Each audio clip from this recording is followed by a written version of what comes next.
Cetățene Cazan Daniel Florin, de bunăvoie și nesilit de nimeni, luați în căsătorie pe cetățeana Onișor Diana Georgiana Maria. Da.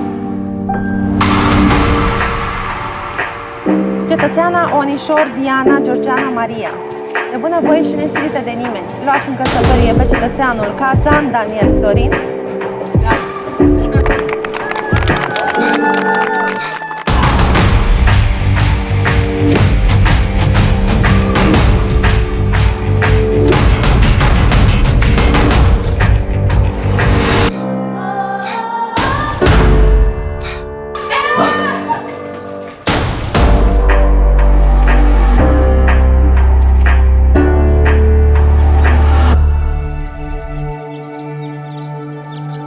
Și va lăsa bărbatul pe mama și pe tatăl său și se va uni cu femeia sa și împreună vor fi un trup.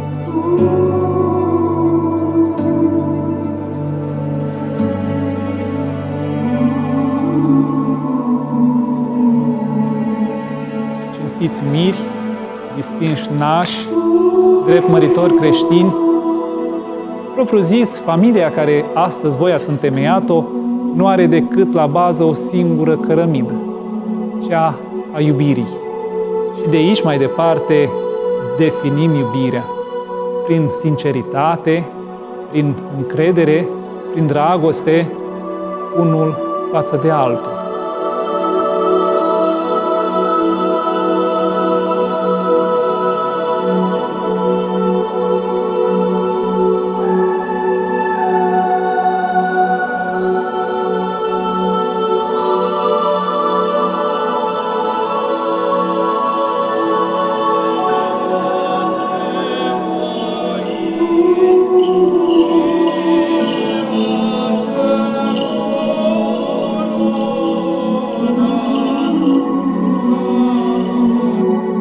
Să văd că în biserică sunt mulți oameni.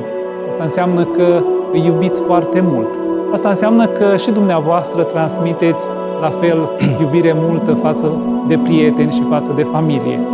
Rugăm pe Dumnezeu să binecuvinteze pe toți și să vă țină uniți unul cu altul, așa cum spune rugăciunea, până la sfârșitul vieții fiecăruia dintre noi.